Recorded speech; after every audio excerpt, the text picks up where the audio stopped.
Is this thing on? Hello? Hello? Welcome, everyone, to episode 159 of the Looks Like a Movie podcast. My name is Kevin. I'm here with Doug.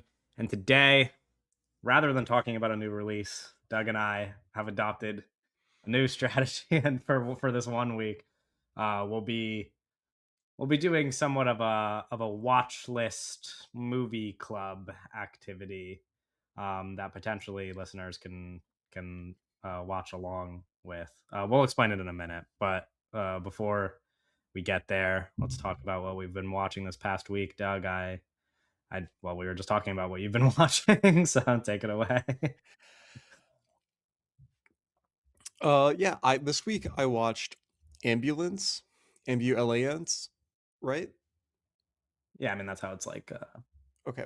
titled. I don't know Um, if that's how you would like say it though. Ambulance. No, I was like trying to make sure I watched it this week and not last week. But no, that movie's like really great. I kind of love Michael Bay in terms of like a guy. We need like more stylized guys. Like you watch Ambulance and it's like this is crazy, bro. The shit he's doing with the drones, it's like the like for normal shots, like it cuts to like a normal shot and then but the normal shot starts with like in theory like a normal shot like in the screenplay, right? It cuts to something like normal in the screenplay, but then how it's filmed is there's a drone that's like flying a million miles per hour through a hole and then like creeping up on the guys that they need to get in the shot and like pulling around them, and it's like they're just doing shit like that the whole movie. It's Yeah, ridiculous. It's that's fucking awesome. awesome. Yeah. I I guess I would call myself a Michael Bay guy. I don't know. I guess there's You like love his Michael Bay guys. Like there's like people who are like that's my favorite director type of people. That's not me, but like no, but I am like I'm very in love with every Michael Bay movie that I've seen except for maybe Pearl Harbor. yeah, so I guess like okay, I'm looking at his filmography right now and I haven't seen all of them. I've seen 11 of his movies and I really like the Transformers movies he directed, I would say. I would say I kind of love I haven't even seen like 11 by the way. oh wow. Well, So I yeah. I I've never seen really Armageddon. Oh, that I mean, that was big for me when I was a kid growing up. So, So I really like his Transformers movies. I kind of love Dark of the Moon. Like specifically, I kind of like specifically love that movie. yeah. I like the Bad Boys movies, but I don't love them. Um, I I like Pain and Gain, but I don't love it. The Island is kind of bad. Yeah, I also um, haven't seen Pain and Gain, which I think I'd probably like a lot. yeah. So really, it's like I would say like I'm a Michael Bay fan, but I'm not. I wouldn't say like I'm like a Michael Bay head. Like Yeah, you know, mostly I'm even just like a Michael Bay Transformers fan, really. so like, Uh, I think I like Ambulance more than all the Transformers movies, maybe. Ambulance is probably my favorite yeah, Michael Bay movie. I don't think that's crazy to say. I think if I rewatched it, I'd it probably would be my favorite, like pretty easily. Because watching it, because I love, I mean, I love Mad Max so much, and I'm thinking, and I think, and I don't want to be dramatic here. I just think about George Miller like constantly. I'm always thinking about George Miller, as a filmmaker. Um, so like watching Ambulance, I was like, bro, this is like fucking Fury Road. Like it's like the structure of Fury Yeah, Road, kind of. Where it's like the whole movie is just a car chase, and it's like, and the whole movie takes place in this tiny fucking ambulance. yeah. Low It's key, sick. I should watch Ambulance tonight. I kind of really want to rewatch It's Ambulance. really fun. You should watch it. It's really fun. Uh, And yeah, yeah. So I watched Ambulance. Really sick. Unfortunate that like um you watch it and you're like the two guys in it other than Jake Gyllenhaal, Yahya Abdul Mateen II, and Isaac Gonzalez. You're kind of like, man, these guys are like stars. This is like star making fucking yeah, performances in this movie, and they are really great in the movie. And Yahya Abdul Mateen II is in like other stuff that he's really great in, like a movie I just rewatched. But he's not like a star though. Unfortunately, he should be, he and should be. I think he could still get there. He was actually when I was putting the news together, he was cast in a new movie that I didn't include in the news, but we while you're talking about him, we can mention it here. Mhm. Uh, him and Vanessa Kirby are going to be in a sci-fi action thriller called Liminal for Apple, and it's directed by Louis Leterrier, who made the more recent Fast and Furious movies. So, Oh, well, so like that's not a real movie, interesting. probably, No, but probably not. But also, like with but sci-fi could be a stuff, movie star movie. that's true. Yeah, You know, there are Apple TV movies that a lot of people watch.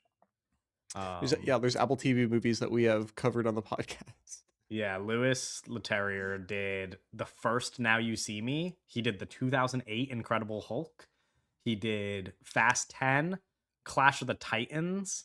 Okay, He did S- two Transporter movies, the first two so Transporter movies. this Uh, guy is not like a great no, filmmaker. It no, seems like, but he seems like very capable though, in terms of like dealing with a big budget and stuff. So maybe this movie's yeah. fine if it has a really great script, and we love those actors. So yeah. I Anyways, just went to mute my mic while I sneezed, and my mic was already muted, and so I unmuted my mic while I sneezed. So apologies to the listener if you heard me sneeze right in the mic. I watched The Mermaid, uh, 2016, which is a Stephen Chow film. I think it might be the most recent Stephen Chow movie. Um, do you know about Stephen Chow? Do you have a relationship to him at all? Uh, I do not know. Talk to me. he's like super like a very very famous Hong Kong filmmaker. Just but like famous like in all of kind of like Asia in terms of being a very popular filmmaker because he made comedy films. He directed Kung Fu Kung Fu Hustle, Hustle. Yeah, Shaolin Shaolin Soccer. Soccer. Like Yeah. these are like super like those are the fucking like Right. what's Yes, I'm familiar with these. Yeah. yeah, well I just say like it's like the what's that movie everybody loves here like with Jonah Hill and McLovin. Um Oh, super bad. yeah, super bad. It's like the super bad equivalent of like cultural staying Yeah. power. Um Right. I or should like watch Kung Fu Hustle. I think I'd probably like that movie a lot. yeah, I need to watch all of his movies, but the only one I've seen is The Mermaid, which I just watched. I Uh, see. The Mermaid.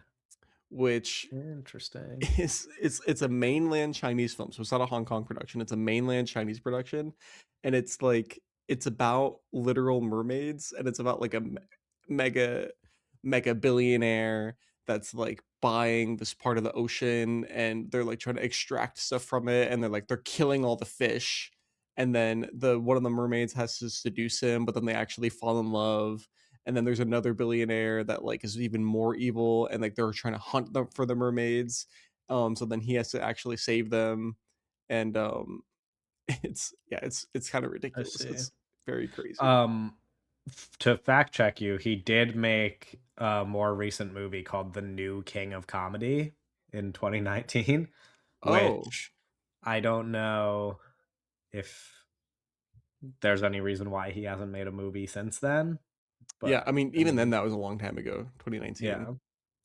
Um, but these are not like The New King of Comedy is not like a letterboxed movie. I'm sure it's like No, it's like um his like it's like one of his least popular on his yeah, page, and it doesn't have yeah, like like great I ratings. can't really like see what people think about it, but I wonder if there's a reason why he hasn't made a movie since 2019. Yeah, no, I mean he's old, right, but he's not that old, so I don't Sure. know. Yeah. Hmm, Well, interesting. The if you're Mermaid oh looks interesting.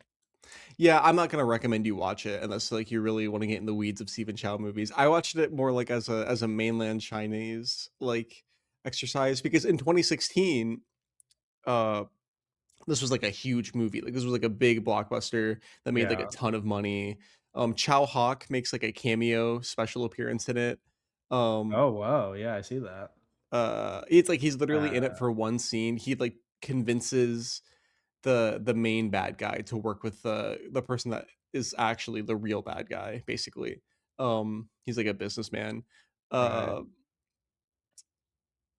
yeah, so yeah, that's the mermaid. And then I Oh, yeah. watched Running Out of Time, which is another Johnny To film that I haven't seen yet. I'm approaching on seeing all of his films that he's Yeah. directed, but then there's lots of movies that he's produced. Mhm. um Are you and by planning on watching those as well? Yeah, because the Okay. movies that he produced, he's a very hands-on producer. So he Right. actually reps. This is what he claimed. Like this is like what he says.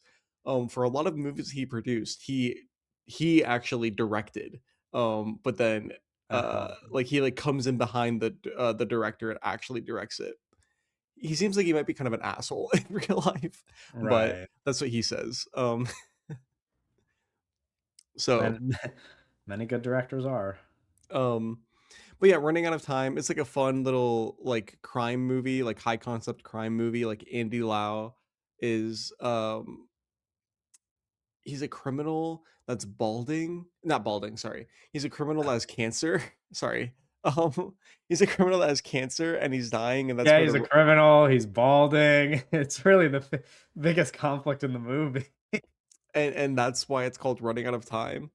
And the whole thing is him playing this big game with the Sean Lau character who's like a police detective, and it's fun. I it doesn't get my highest recommendation, but like it's not, it's Yeah, a but what if it's they make a Running Out of Time and the problem is that he's balding instead of that he has cancer, and his crime is that like he uses his good looks to like charm people, but once he goes bald, he's not gonna be able to like successfully charm people and steal money from them. no, that's a great concept actually. That's a great idea for like a comedy kind of crime movie, don't you think? Yeah, no, it's awesome. That's so funny that you were just like, yeah, his condition is that he's balding. Well, no, well, there's another character in the movie that's balding, so and then I see. my brain short I circuited. see. I rewatched Zoo Warriors from the Magic Mountain, which is Mhm. one of my favorite movies. It's a Chow Hawk movie. It's like a big fantasy comedy. The jokes in the movie are so funny. There's like the movie starts and it doesn't fucking stop. It's like 90 minutes of like insane like fantasy like painted on like lightning, like colorful lightning strikes and Mhm. guys on wires flying around and stuff. And our main character kind of gets like thrown into like the mix of like these battles between gods and demons. And there's a scene towards the beginning where like the two master monks are fighting demons. One of them, I think, no, yeah, one of them is Corey Young, who's a notable Hong Kong director. Um, the one of the demons, and so like they're fighting these demons, and our main character says to one of the apprentices, he's like, as they're just watching it, and they're like, "Oh, what's going on?" And he goes like, "The guys in white are the good guys, and the guys in black are the bad guys." It's like a lot of stuff like that, and it's I don't know, Yeah. it's really funny because it's funny because it's like it was made in the 80s, so it's not like Deadpool, or like Right. now if it was Ryan Reynolds saying that, it would be kind of trite, but like Right. you know what I mean. No, I Um, get that. That makes sense. and there's a lot of stuff like that while also being very sincere and just Yeah. like Yeah. giant all over the place. Um, so yeah, Zoo Warriors from the Magic Mountain, and then I watched Pirates of the Oh, yes, I Caribbean, saw this. Did I The also Curse of inspire this? the Black Pearl. Um, kind of. I had been meaning to watch these for a while. Um, because I haven't seen them since I was a kid. I know that honestly, like I've been thinking about watching them for a while since like we knew that Gore Verbinski was coming out with another movie. Right. Uh, A movie uh that you and I did not watch. True, correct. Well, people said it wasn't very good. Yeah. Um, its release wasn't super wide. Anyways, uh, Pirates of the Caribbean: The Curse of the Black Pearl, such a weird movie. I mean, it's like really good, right? But you think about Uh-huh. it in like a pop culture sense, right? And it's like it's a very famous movie. Jack Sparrow is one of the most iconic characters in contemporary cinema. Um, like still, I guess like whatever, 2003 is not contemporary anymore, but one of the in like modern cinema, right? Uh, but then you think about it, the movies just kind of fizzled out and died, and nobody and like people stopped talking about them. Johnny Depp kind of fizzled out and died as like a celebrity. Orlando Bloom kind of fizzled out and Yeah. disappeared. Keira Knightley. Keira Knightley just like isn't in movies at all anymore, really. Kind Yeah. of just She had like that weird interview recently. but because she's doing like the Harry Potter audiobooks. Yeah, yeah, and they asked her about it, and she was just like, I think we should all just be nice to each other." Yeah. So, like, whatever the fuck she said. don't you think that, like, its staying power is kind of weird, right? Like, isn't that interesting? Yeah, that Like, and even Gore Verbinski yeah, also. yeah. Like, yeah, it's interesting how little good has come out of like the careers of all of the biggest people involved in it. Well, like, not even Um, good, just, like, kinda like anything, like, h how little anything came out of the yeah. movie at all. It's so I mean, strange. granted, like a lot of the like behind I guess like smaller crew members have probably gone on to have good careers. I don't know. But like director and stars wise. Yeah. I mean, Um bro, you watch the like, this is, like, Orlando Bloom, right?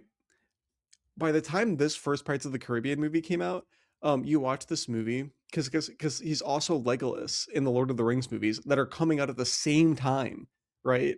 Um, like yeah, like incredible peak for a star. Return of the King came out the same year as this first Pirates of the Caribbean movie. You're like, this guy is the next fucking Brad Pitt, you Man, know? what if we just turn into like a sports podcast one week and we just do like top 10 movie star peaks, you know? That would Like be so fun. Like we do a Bill Simmons thing. yeah, like well That would be I know like when I listened to Thinking Basketball, they did like a series like that. They did like the 25 highest peaks for NBA players, and they would like pick the, you know, like they'd pick the specific year. Although with movie stars, I don't think we could Mhm. just like do 1 year. I feel like that doesn't really capture a peak. So we'd probably do like a range of years for a star, like Yeah, a I don't know, like a 3 or 5 year range. the peak year for Orlando Bloom, though, is It's definitely 2003. 2003. That's the Yeah, year I that mean, Return of the incredible. King came out and Curse of the Yeah, Black Pearl. And I think, yeah, like, if you're in 2003, Return of the King just came out, right? You're sitting there, or like whatever's about to come out. The first two Lord of the Rings came out. You're sitting there watching um the Pirates of the Caribbean movie. You're like, this is crazy because the movie's also crazy. And you're like, oh my god, Orlando Bloom is in this. I'm gonna be honest, Orlando Bloom not even giving a very good performance in this movie. Um, because he's not like an incredible actor. But sure. you're like, he's so beautiful though, and he's like charismatic, and That's all you need. you're sitting there and you're watching, and you're like, bro, this guy is the next fucking Brad Pitt. Like this is like Leonardo When you watch DiCaprio. him in that Pirates movie, you're like, "Man, I like he's so likable No, in yeah, that yeah, movie, yeah. like, so like, you wanna root for that guy so bad. I mean, same in Lord of the Rings, Mhm. but I feel that way about, like, every character in Lord of the Rings, you know? Yeah, Um, but you get the sense where like Orlando Bloom's gonna be super fucking catapulted into ruling Hollywood. And actually, like that moment when you're sitting in the theater watching the movie, thinking that in 2003, that's the peak moment. It's just yeah, down. It's like it's a fucking very steadily downhill from there for the rest of his entire career. It's so right. bizarre. It's strange. Also, speaking of movie star peaks, when I was going through Twitter today and I saw the post about the year that Anne Hathaway is about to have, I was just like, man. Bro, like Anne Hathaway and disappeared and she's coming back major, bro. yeah, like granted, we're not talking about like quality here. We're just talking about like movie stardom, but like quality also probably plays a role. Mother Mary, The Devil Wears Prada 2, The Odyssey, The End of Oak Street, and Verity, the Colin Hoover movie, all in 1 year. I mean, can you even do better than that? Like, that's like No, she's coming back and she's like, I am for a like single the year, it that is girl like of the all time. craziest thing you could do. Yeah, no, literally. She's coming back and she's like, I am the person. I'm Yeah, the person in the world. that's She's awesome. unreal. And then I watched after Pirates of the Caribbean, I put on Aquaman and I love that movie very deeply. I cried at the beginning. I cried like hysterically at the beginning when Nicole Kidman Atlanta has to leave. I forgot the oh Tamura Morrison um at the dock, like they can't be together, it's a forbidden love, so then she has to leave and he's holding the baby as she says goodbye, and it's so beautiful like You the just started digital. crying. Yeah, I started crying. Real. Yeah, anyways. I only watched one movie this week, but it also made me cry a lot. This is like incredibly busy week for me. I honestly can't believe that I managed to fit a movie in. And I wish I got to watch this movie in one sitting, but I hate to report that I had to like split it up because I genuinely did not have like a full movie length of time in any of my days this week. Um, so I watched it like half and half. But I watched Mike Lee's Life is Sweet. Oh, yeah. Um, this movie, well, so like I was looking because of the activity that we're about to do. I was looking at Mike Lee movies to see which ones you've watched, and I think you've Mhm. only seen Hard Truths, I've right? only seen Hard Truths, yeah. Yeah. Um, spoiler, I didn't include any Mike Lee movies on the list, but you should watch them anyway. Oh, yes. But uh but Life is Sweet, I think like Mike Lee has like a quality to all of his movies where you're just like it really sticks to like realism and it feels like you're just watching real people, just like ordinary people.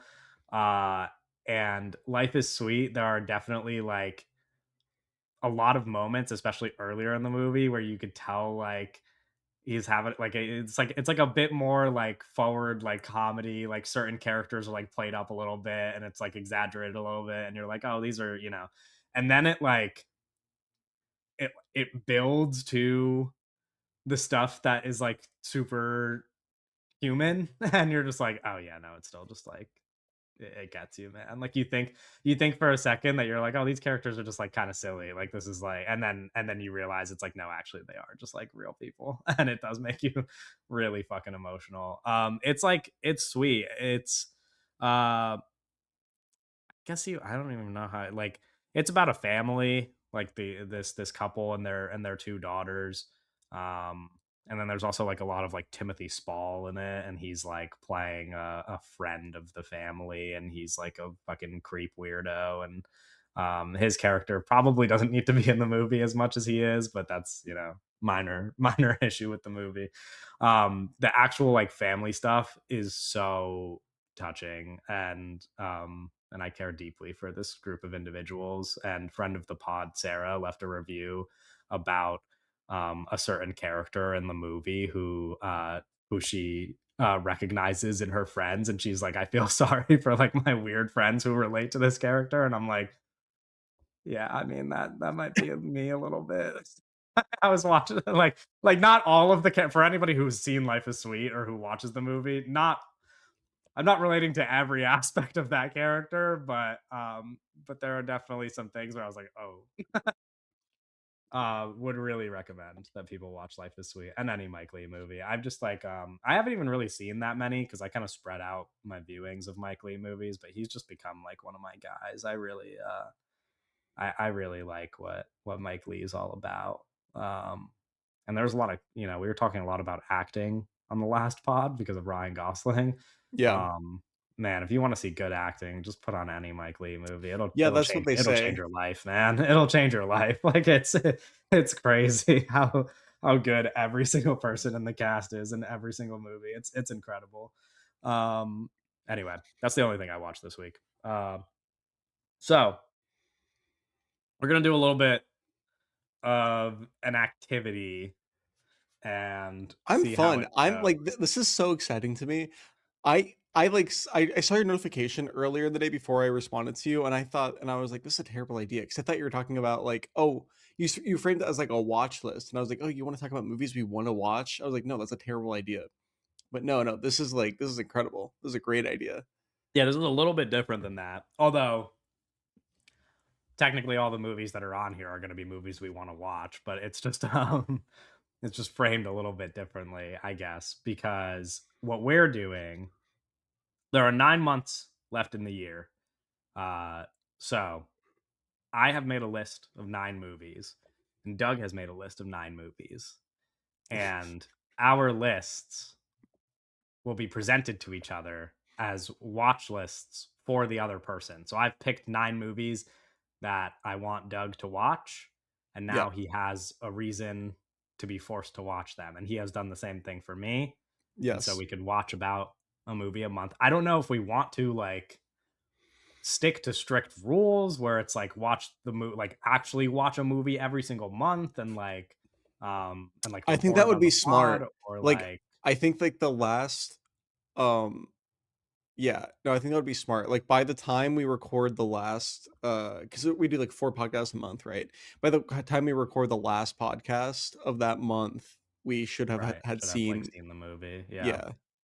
And the thing is like we're still just going to go back to normal podcasting after this week. So if Mhm. anything, it would just get brought up in like what we watched this week. But I still thought it would be a fun activity because if you're listening to this and you get to listen to us present these lists, then it means that you can also watch along with these lists and check out the movies that you know at some point we will be mentioning on the podcast.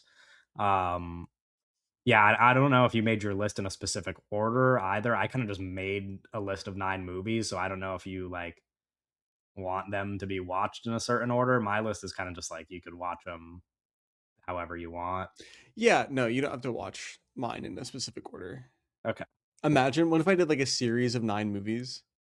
I mean, I really didn't know what you could like. We didn't talk about this for very long. We sent like 2 messages, so it's like we didn't really establish any rules or anything. So I don't know what your approach is going to be, and I'm interested to like talk about that before I hear the movies that you've written down because I kind of just want to know, like, I kind of just want like a little teaser. Yeah, Um, I mean, these are for me, these are all movies that I really love, right?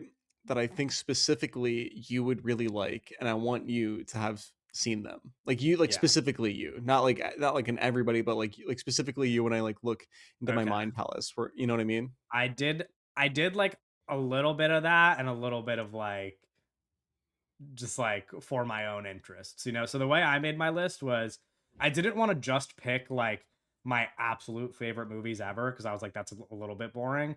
So I did like the first 3 movies on my list are like certified like 5-star for me movies that you haven't seen that I just like Hmm.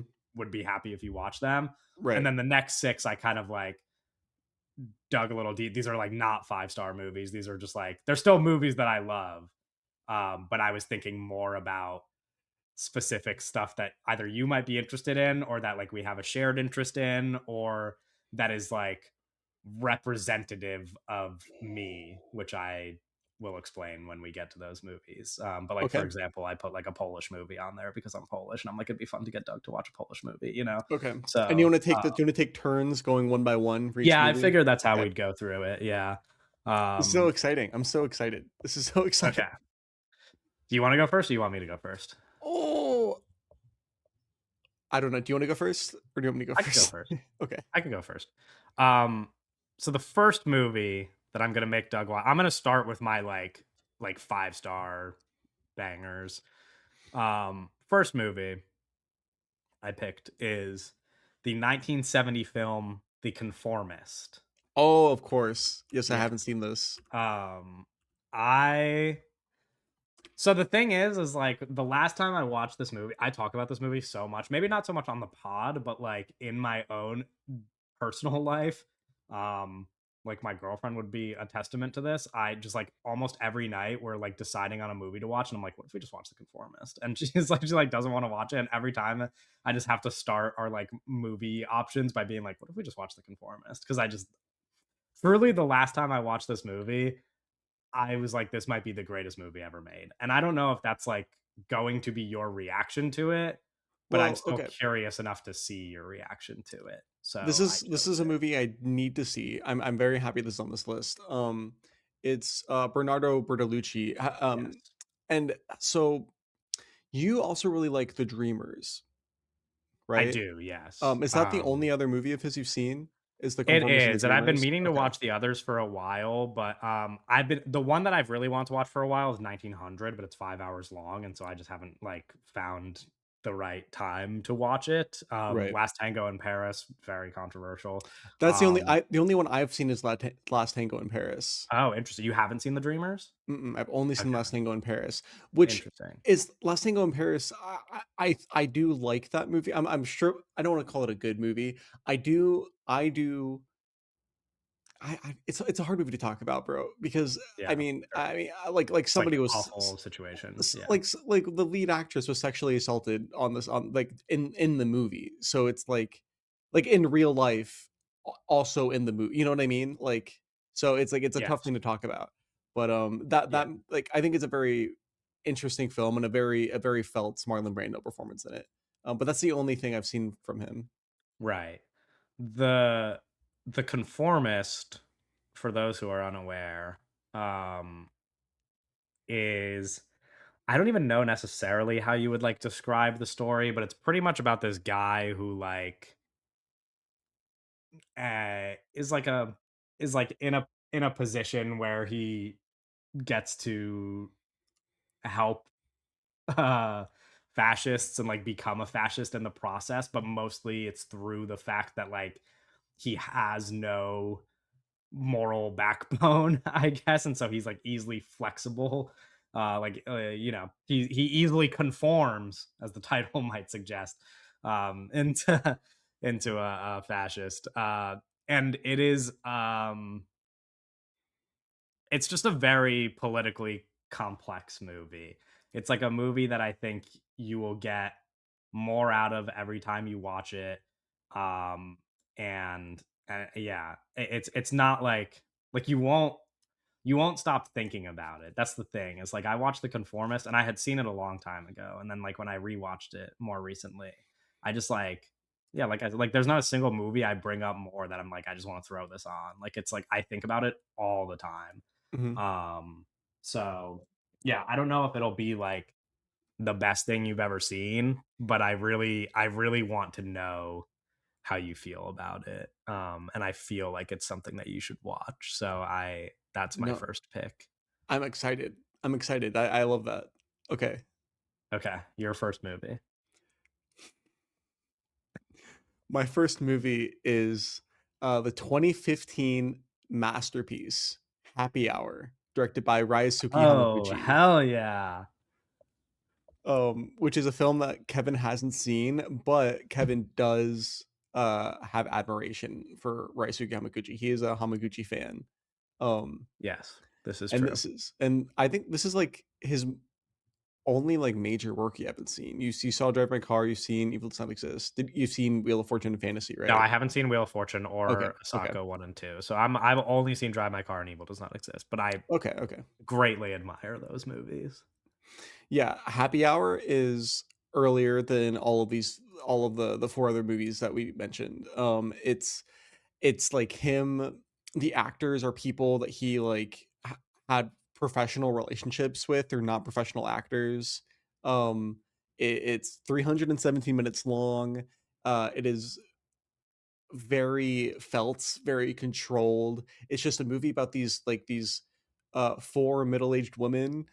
I'm gonna not sell it very well for a broad audience, but it doesn't who gives a shit. Yeah, but you don't It's have to sell me on it is the good thing because yeah. regardless of I mean, I am just interested in it, but regardless, now I have to watch it. So Yeah, but it's these four middle-aged women. It's about the relationships. It's about like them in the middle of their lives, like kind of deciding like, is there anything they want to change? Like, or are they content?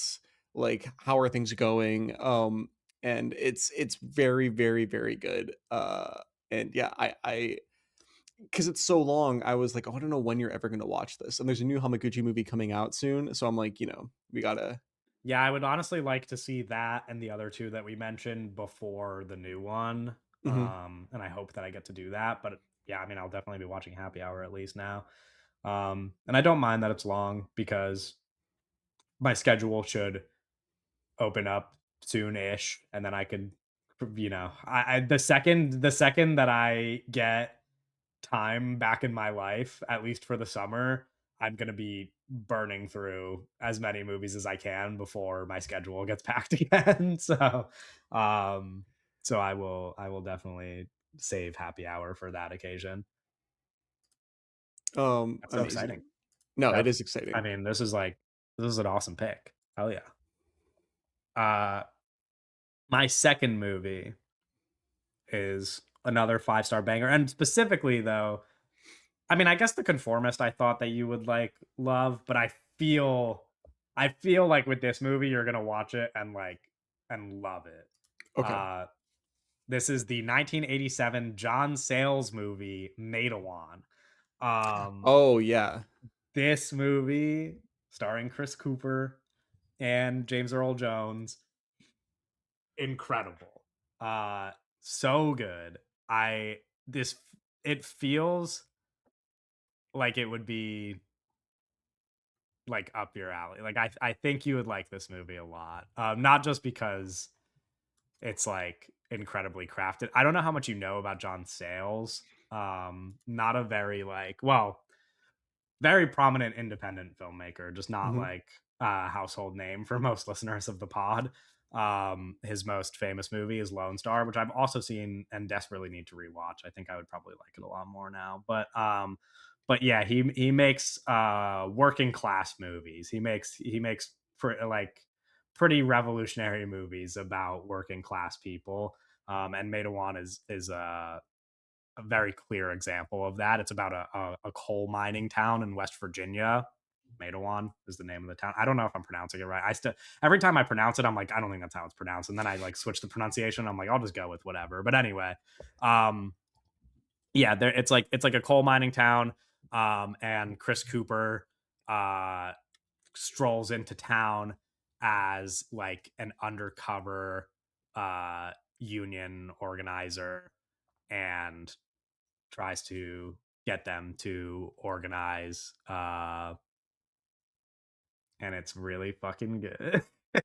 And yeah, crazy shit happens. And it's like it's just it's real. It's real like working class like this is how you do it type of stuff. And then the movie is also like the most gorgeous looking movie ever, and Chris Cooper and James Earl Jones are giving like two powerhouse performances, like so good. I mean, I would say especially James Earl Jones, but I just think Chris Cooper is like a guy you really want to root for in this movie.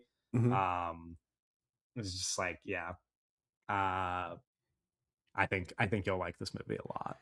No, thank you. This is interesting. I've never, I really don't know anything about it. I know that you really like it and that's about it. Um Before now, this is yeah, I this is good because I don't know when I would have ever watched this. Yeah, no, Um I mean it's again, his movies aren't very popular, but yeah, I think you'll like it a lot. And truthfully, I don't know what the activity from your friends looks like, but like every single person I follow on Letterboxd who has seen this movie is in love with it. Like I don't know people who dislike this movie. yeah, no, Um, everybody I follow really likes it except I guess notable old film critic Dave Kerr did not like this movie, but that oh, interesting. but and he wrote a very long review about it a million years ago when it came out. When it came out, yeah, in the Yeah, 80s. yes, yeah. So, but no, that's interesting. I'm really interested in watching that now. Yeah, hell yeah, cool. Um,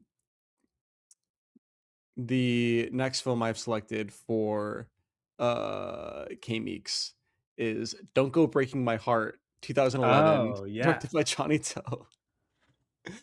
Um, this is a movie that I watched kind of recently, and when I watched it, I was like, "Oh my, Kevin needs to see this movie." Like Kevin needs right. to see this movie. It's a romantic comedy. And it's like a gigaton fucking ridiculous huge blast on like formally it's just one of the craziest movies ever made, like the screenplay, like the concept of the movie is crazy, the formal conceit of the movie is crazy. It is unbelievable. It's like a love triangle movie where the woman has to pick between two men, right? But the thing is like there's so much of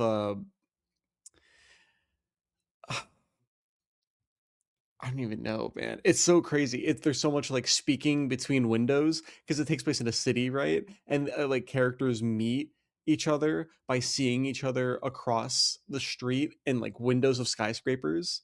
Oh, And it's just crazy. It's so and I don't want to say interesting. too That much, makes me but think of this movie. There's this Argentinian movie that I really like that I think I might have talked about on the podcast called Sidewalls. mhm. And in Sidewalls, it's like a romantic movie where the two people fall in love because they're like the windows of their apartments or like the architecture of their apartments situates them near each other where they like live right next to each other, but they keep like going about their lives with like and they're like soulmates, and that's like how the movie establishes their relationship at the beginning, but they don't know each other and their apartments are like Oh. right next to each other, but you see them both like go about their lives throughout the movie and like never run into each other. And you're like, are they gonna run into each other or are they not gonna run into each other? And it's really, really cute. But that's what that made me think of. Yeah, that's interesting. I've never heard of this movie. You watched it Yeah, a long time ago. random ass movie. Yeah, I don't I the reason why I watched it was like so random too, but I think it was because like Argentina like won the World Cup or something and let me watch an Argentinian movie No, yeah, I think that might be and because then I they watched they it and I did was win like, the wait, this is World really Cup in cute. 2022, and that's just Yeah. when you watched I it. watched it and I was like, wait, this is really cute. Anyway, Um, Don't Go yeah, Breaking My Heart looks really good. And this movie was when we texted about it, I added it immediately to my like priority watch list that I have. So now it's on two of my watch lists, which means it'll get watched soon. yeah, no, Um, yeah, that's exciting. Yay. Okay. This is my this is my third of like my 5-star like Doug's gotta watch it movies. okay, Uh 1950 Nicholas Ray film In a Lonely Place. Uh okay. which I you haven't seen this, correct? No, I haven't seen like Okay. any fucking movies, bro. No, I'm just making sure because when I was going through, I like tried to make sure you haven't seen all the movies, but then I noticed because I like cross referenced my movies with your watch list too, where I was like using your watch list to pick movies, but then I realized there was movies on your watch list that you have seen, and so I was like, oh, let me make sure. So I just if I name a movie that you have seen, then I'll get a backup movie, but I think you haven't seen any of No, I my haven't movies. seen In a Lonely Um, Place. In a Lonely Place, Nicholas Ray, Humphrey Bogart is terrific in the lead. This is like screenwriter's dream movie. This is just like coolest movie where the lead is a screenwriter in the film, and then the writing is also just incredibly sharp. And it is adapted from a book which I own and have not read, but my understanding is that the book is very different from the movie. I think the movie just kind of like takes that story and does something incredibly different with it. I love this movie. I've watched it over and over again now. The ending is like probably my favorite ending to a movie ever. Um, I just think it's excellent. Pretty much for listeners who aren't familiar, but I think I've talked about it on the pod like more than once now. For listeners who aren't familiar, it's about this guy who's a screenwriter, and then um, there is a person who a woman in close proximity to him gets murdered, and he gets accused of the murder, and his new neighbor, who he's in the process of falling in love with and she's falling in love with him, vouches to the police that he's innocent. And then throughout the course of the movie, you start to question whether or not he actually is innocent, and if she's made the wrong decision. And it's really fucking good. I'm curious what you think about this one. I don't know if this is like something I you've been dying to watch, but I don't know. I like Nicholas Ray movies. You should watch Lusty Men. That's a Nicholas Ray movie I really like. I did not put on this list. yes. But no, I haven't seen this, and I it's good that you were making me watch this because it's like an embarrassing movie that I haven't seen. You know what I mean? Sure. Yeah, I don't know if it's like embarrassing that you haven't seen it, Like but a little bit. it's I not just like need to have seen more Nicholas Ray films. I think he's too major of a filmmaker, right? sure. Yeah, I've seen 5 of them now, but I haven't seen Lusty Men, and I haven't seen Bigger Than Life, which I guess those are like the 2 biggest ones that I haven't seen. Yeah, I've only seen Um Rebel Without a Cause and The Lusty Men. Right. I considered putting some of the other movies of his on the list, but In a Lonely Place is just like one of my favorite movies ever, so it felt like a little Yeah. too obvious. Because I know you'd like They Live by Night a lot, and I know you'd like Johnny Guitar a lot, Is but Humphrey Bogart a top 100 actor of all time? no doubt in my mind, literally would not hesitate for a second. Yeah, that's duh. But also I have some, I mean, that's another thing where it's like I have so many Humphrey Bogart movies to watch. But he's very good at his job, I'd say. Yeah. Yeah. Anyway, your third movie now, right? Yes. Okay, I'm gonna hit you with this just so okay. The year is 1951. This is a masterpiece from a master filmmaker who I don't know if you've seen any films by them, but it is Miss OU, directed by Kenji Mizoguchi. Yes, Um, yes. you're gonna really like this movie. You're gonna really like this movie. This shit is so crazy. It's just the Yeah. I craziest fucking remember I movie ever. remember when we talked about this and I added it to my watch list. I do really have to watch this one. It's like you are watching the movie and you're like, "Oh my god, this is the best." It's like you're watching the movie and you're like, "This is the best fucking movie I've ever seen. This is the greatest filmmaker ever made." And then the movie ends and it's like a fucking nuclear bomb has gone off on your chest because of how devastating it is. Yeah. Um, Oh yeah. man, my favorite. No, it's yeah. My Miss O, favorite kind of movie. Yeah. you need to yeah. Really, really, really, you'll really, really, really, really like this a lot. Yeah. And you're correct in assuming that I haven't seen any of his movies, but I really should. I mean, that's kind of similar to what you just said about Nicholas Ray. That's kind of embarrassing of me, but it's true of many filmmakers, many Yeah, of great course. filmmakers. Yeah. But yeah, I should watch uh, several of his movies. But I guess I'll start with Miss IU because No, yeah. This you is already yep. presented it to me. Is this came out before his like most popular movies? No, yeah, okay. um Not by much. They're all in the 50s. Okay, I guess like so a lot of his biggest yeah, the movies were 50s are kind of where like a lot of his biggest work came out because that was after the World War II. But he also right. like the story of the last chrysanthemum came out in 39. He has a lot of he has like he has silent movies that he was kind of early in his career. Um Man, is he the goat? This is a crazy no, yeah, he probably is the goat. I haven't seen enough of his movies to make the call, but like Kenji Mizoguchi probably is the goat. like this is a crazy list. It's pretty incredible. Wow. Yeah, Yeah. I should get to work. Well, I'm going to, I guess now. But okay, my fourth movie. I kind of put this one in here as like a joke almost because when I was really fixated on this movie, Doug and Owen gave me so much shit about it and like refused to watch it. So now you have no fucking choice. My fourth movie is Little Children, the Todd Field Oh. movie. Um which yeah.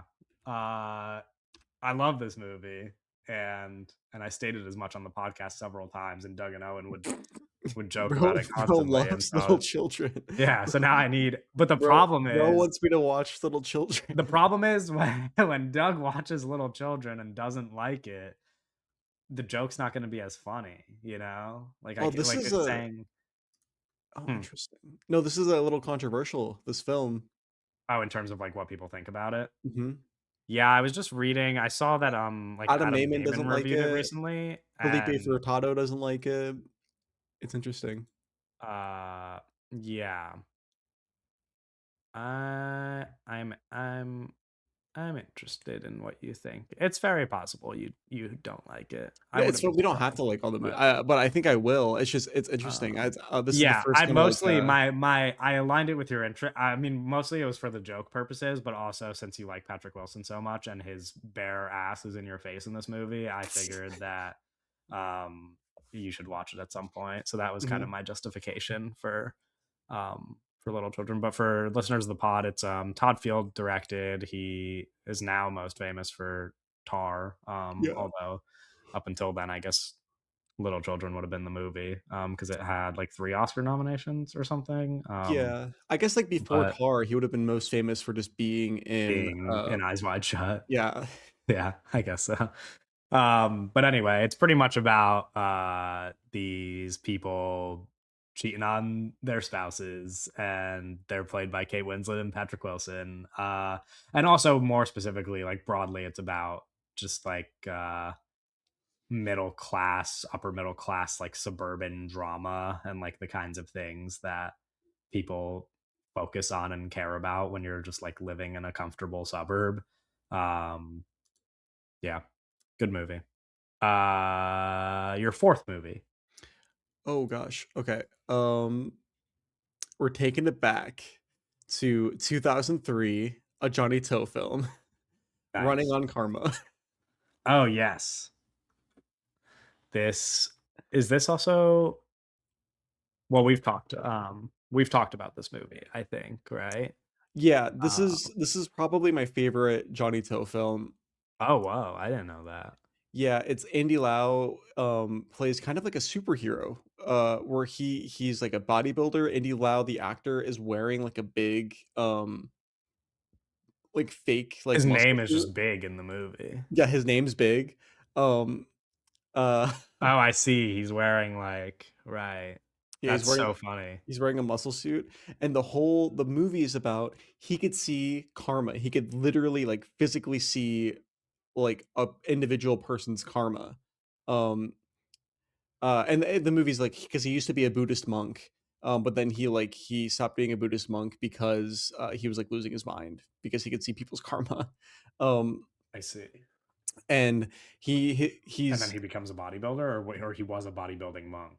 he was a bodybuilding monk. Oh, Yeah, and then he becomes a male stripper. fascinating. Um Okay. Wait, uh what? No, you gotta watch it, it's good. Oh, but then he becomes a superhero because he could see people's he could see people's karma, and there's this girl played by, Cecilia Cheong who is, like, in love with Big, right? And, they're, like, best friends, and Big also is in love with her, but they can't be together, you know? They can't be together because he sees her karma, and she was, like, a Japanese imperialist general in a past life who Right, right, so he's like, oh, she's gonna be punished for her past life's karma, and he's like trying to save her, but like the whole movie is him kind of grappling with like, oh man, like I don't think I could save her because of her karma, you know. right. I can't save her from her karma. It's a devastating motion picture. It is, and it's also like unreal. It's I've never seen a movie like this before. I've never seen a movie like even a little bit like this before. It's incredible. I think that you would really like it. Um I think I would as well. I'm very interested. What is the so you mentioned before how he describes his job as a producer. What is the background regarding this being co-directed by him instead of just solely directed by him? yeah, so Or do you not know? filmmaking is like a collaborative thing, right? And White Kai-Fi or White Kai-Fi is his like career long creative partner. So the for a lot of their movies, right? It would be White Kai-Fi is like the writer. So Johnny To is the director, and Wakafi Right. And is he the writes writer. all of them. Yeah. Yes. So Okay. it would be, but then he's also like a producer and a director in his own right. But like their roles in their kind of because the way that Johnny To directs is like in a kind of an assembly line way, and their roles in the assembly line for making the picture is like. Wakafi writes the script and Johnny To directs the script to the point where it's like the assembly line nature would be like Wakafi would write the script at night, and then the next day with the actors, Johnny To would do the setups and film what was written the night before. Um, Wow. because it's ridiculous. Um, Insane.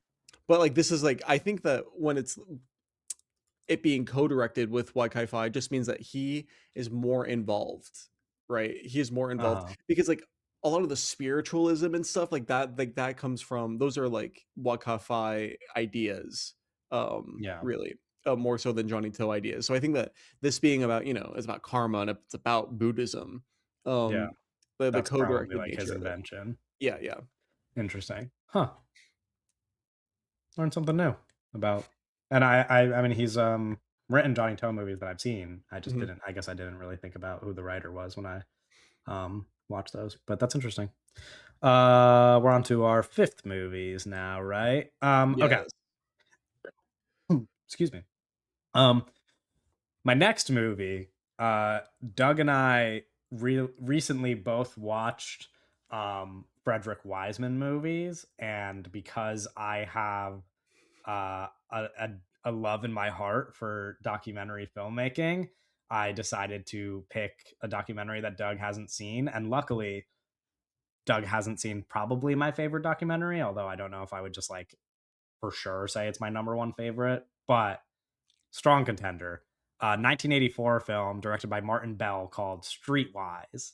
Okay. Uh, I thought so you were gonna this is say Hoop by Dreams, but I was going to say I have seen Hoop Dreams. no, yes, you have. I know. But Hoop Dreams, great movie. Also contender for my favorite documentary ever. But again, it's like I have several, and it's hard to pick my favorite. But Streetwise is like pretty incredible, and pretty harrowing, and just like in terms of subject matter, just like such a fascinating movie that you kind of just like have to watch. It's the whole movie is about documenting the lives of a bunch of unhoused teenagers and children in Seattle.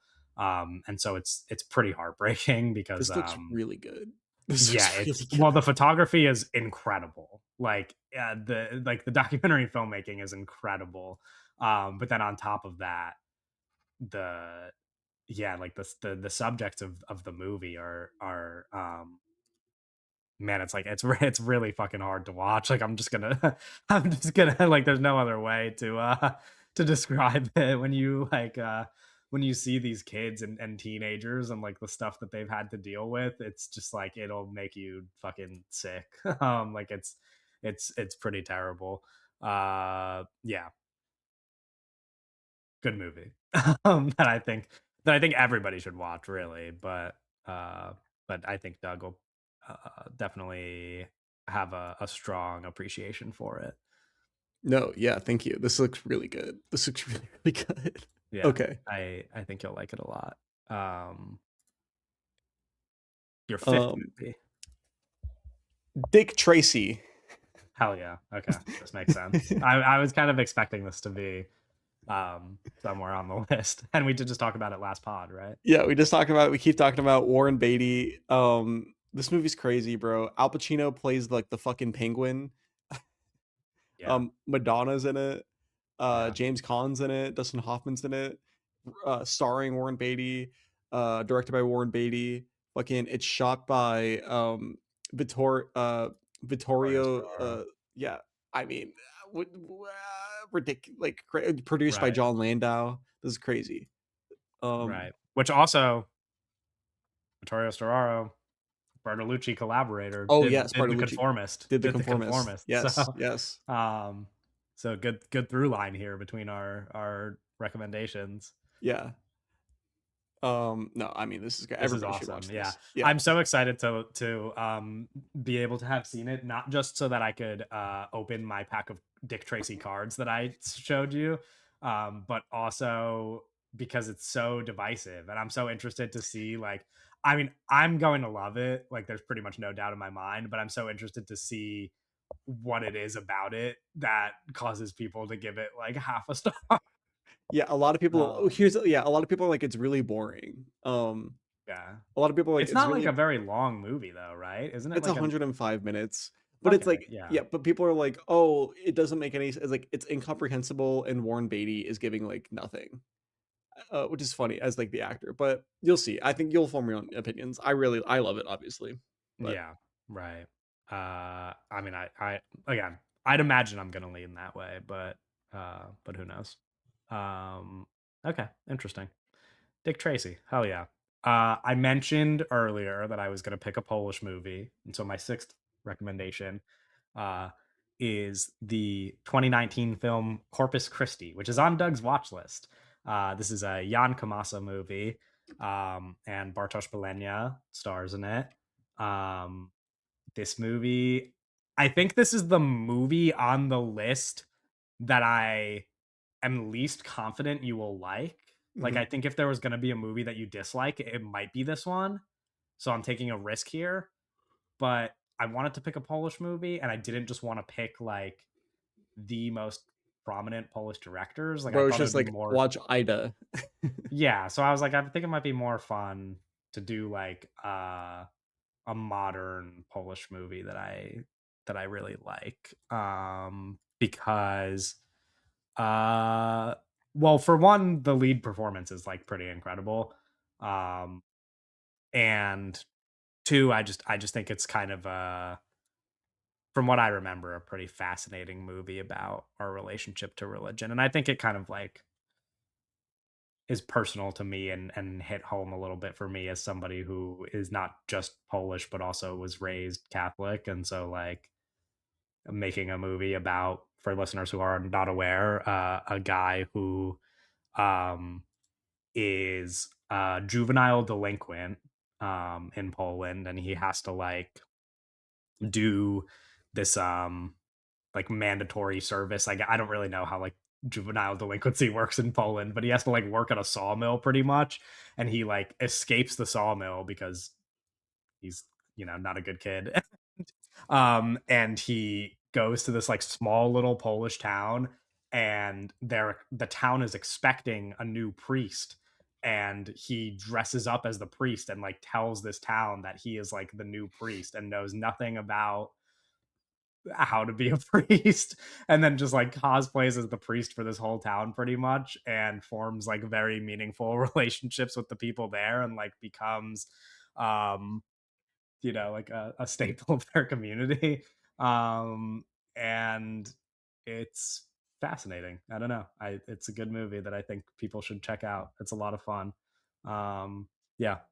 Again, taking some risks here. I hope you like it, but I won't be surprised if you just think it's kind of shitty. No, I'm interested. The director has an interesting, Yeah, the rest of his movies are literally like Netflix, like Polish, like straight to like Netflix Polish movies. Just like, yeah, weird little like movies. I don't really know if any of them are very good. Kyle Chandler is in one of his movies yeah, I saw that that. just came out. I didn't even really know that this was a thing. Yeah, he's probably not a very good director, but I like Corpus Christi. Mostly, I like it for the lead performance more than the directing. Mhm. Um, but you'll form your own opinions. Your sixth movie? Green Snake, directed by Chow Hawk. Oh, hell yeah. Okay. Um, very major work. Very major work, and I watch a lot of Hong Kong films, and a lot of like lots of them are not very widely seen. This movie doesn't have very many watches on Letterboxd, but this movie's been thoroughly reclaimed by just like broad film broism and like cinephilia. Where like it only has 17,000 logs on Letterboxd, but like I follow 40 people that have seen it, you know, and then like 30 more people have it on their watch list. Like it's just something that like Right. people and Popular then movie for those yeah. who know. Yeah, exactly. Which most Shaw Hawk movies, that's not the case. Um, Huh? so and for good reason. I mean, this movie is like really, really, really good. Every time I watch it, it's like better than the last time I've seen it. And I think about what even when I watch other movies, I kind of like think about it and I'm like, oh yeah. Oh yeah. People always talk about the colors in the movie. It's a very purple movie. It's a very purple and green movie. It's about like Maggie Cheung and Joey Wong Chow Yin. Yeah. They're snakes, or they're like succubus demon kind of things. I don't know enough about Chinese mythology to tell you exactly what they are, but like they're like snakes, like their true forms are snakes and they're demons and they're hiding from a monk. And then but they like fall in love with like this guy, and they're kind of like navigating the fact that they're not humans, and then it kind of like blows up, and it's a very pretty movie. It's crazy, very crazy. I mean you will like this movie. Yeah. I mean for sure. It's weird. Is this his most popular movie on Letterboxd? Like it's not his most popular movie in the world, but like Oh yeah, no, according to Letterboxd, it's seemingly his most popular it movie. I is don't his know most why. I popular just like movie on kind of didn't Letterboxd. expect that to be the case. No, he has much Um, more popular movies like in the world. He's like directed yes. like movies that aren't Um, particularly very good, but like mainland like blockbusters. right. I also I don't want to mark it on Letterboxd as watched because I like not super confident, but I'm like 60 to 70% sure that I have seen Once Upon a Time in China before. Okay, Um the movie's because great. It's an awesome movie. when I was a kid, my dad was watching a lot of like movies like that. Mhm. And like my dad loves Jet Li. And I Oh, just like when I look at like the screen grabs for this movie, I recognize like half of them. And I'm just like, you I think probably I have watched seen this it movie when then, I was or, a like, kid. your Like dad I think it probably was yeah. yeah, I think my dad was watching it and I like watched it with him. It doesn't mean that I would like remember anything about how good it is, but I think I've seen Once Upon a Time in China. And I'd kind of like to rewatch it now knowing that I've like watched it as a kid. Yeah, I love Once Upon a Time in Disney China is movies like fucking that. sick. It's fucking Um, sick. yeah, Yeah, it's probably really good. But Green Snake looks incredible. yeah. That was on my watch list already, so I'm excited.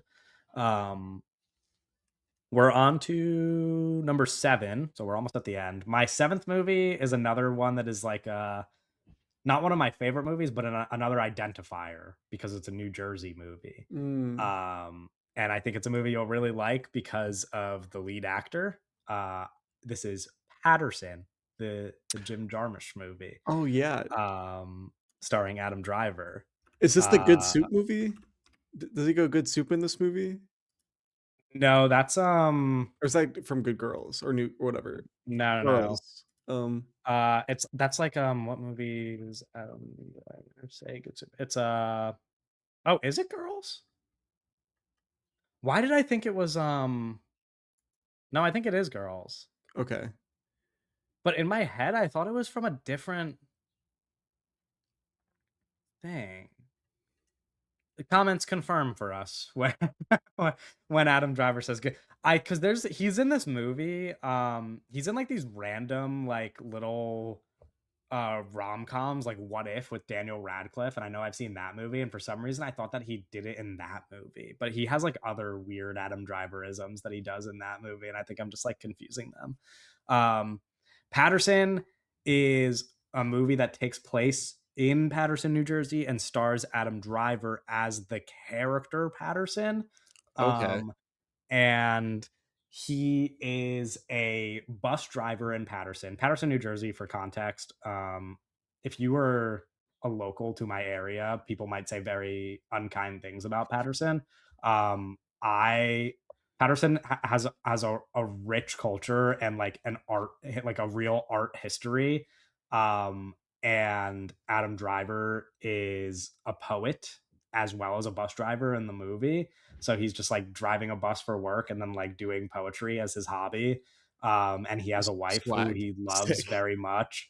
And mostly the whole movie is just about this like super simple life that him and his wife live in Patterson, New Jersey. And they're just like happy and in love with each other. And that's just like kind of the whole movie. um, and it's like incredibly sweet. I mean, there's more to the movie than that, but it is like a real just like slow kind of like not a ton happening, just like observation of this dude's simple life in New Jersey. And it's awesome. I think you will like this movie a lot if I had to guess, um but yeah, that's my 7th pick. I'm excited for I forgot about Patterson. I like Jim Jarmusch. His most recent Yeah, movie is kinda bad with Adam Driver in it, but, I like Jim right. Jarmusch. I loved yeah, I love some Jim Jar blah, blah, blah, blah, blah, blah, blah. I love Adam Driver, and I love some Jim Jarmusch movies. This is a good pick. 'Cause I also don't know when I would have ever watched Patterson, and it's a movie that I do wanna watch. Yeah, This is why this exercise is fun, you know? yeah. Now you get to watch it. Yeah, okay, my next 2 picks are me pushing an agenda here. Okay. This is me I'm pu curious to see what that means. um, the 1947 movie, Monsieur Verdoux, starring and directed by Charlie Chaplin. It Can you explain the agenda? the I'm pushing my Charlie Chaplin agenda here. Okay, Um, I see. this is considered like a I guess like a later Chaplin. I guess like anything, any talkie is a later Chaplin. Um, and it's Charlie Chaplin plays Henry Verdoux. He's a serial killer. Um, Uh-huh. and he's a serial killer who like it's a very political movie. Who's like he's like poor, so he steals from women that he kills. Like he tries to just seduce women and then kills them and steals from them. And it's like Mhm. so sad. It's like My so god. sad. He's like a tragic villain. Um and the movie is like so interesting. There's so much going on with it. It's a very intelligent, it's a very smart movie. And yeah, this is me pushing my Charlie Chaplin's the goat agenda. Real. Okay. I'm guessing that spoils what your next pick is, but What? I'm curious which one of them it'll be. What's the I got a TikTok clip um the other day of the movie that he's in with like his son, which is like I think Uh, like a late chap, like it's like a talkie. I don't I don't remember what it was called. Um but I think it's like one of his last movies. And also I could literally just like be making this up. Um with his son? I have no idea. yeah, I don't know. Anyway, not important for right now. But There's the movie um The Kid, where it's Charlie Chaplin and a kid, where it's a son in the movie, like the character's son in the movie. But right, right. I'm like fact checking myself now to to see if I'm just like delusional. but yeah, everybody should watch Monsieur Verdoux. It's really A good. King in New York Oh, okay. is I haven't seen it. Okay, I haven't seen A King of is New the movie York. I was thinking of. Okay. So it is a real movie. I wasn't Okay, just okay, making it okay. up. I saw a clip of it was on my TikTok the other day and I was like, That's "Oh, a clip of A King of um, New York on your TikTok. yeah, just like the most random fucking like clear- clearly like my for you page is not like the average person's. Yeah, I Yeah, think that that's was the funny. last I'm movie he was in as an actor. He directed another movie yeah, after that with Marlon Brando, but I think A King of New York was the last movie he was in. right, right. Okay. My eighth recommendation. Mhm. This one was because of a combination of Doug's interests and I experienced real shock when I realized that you apparently hadn't watched this movie. And actually I think we might have mentioned it on last week's pod, but I don't remember because we were talking about this director last week. Mhm. Um my next pick is Dogville, the Lars von Trier movie starring Nicole Kidman. This is a Uh, great pick because I'm just like going to watch this movie any day now already. yeah, um, yeah. Um, this is yeah, Nicole Kidman, Doug's favorite actress, and Lars von Trier, one of Doug's favorite filmmakers, I I guess like, you could yeah, say.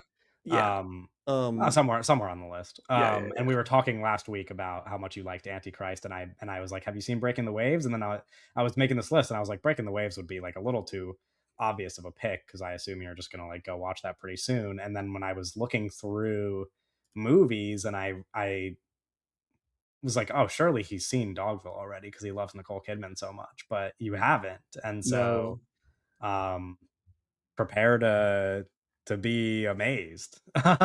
yeah, no, I'm so It's interested in Dogville. I don't know anything about it other than it's like it's Lars von Trier like doing America, you know?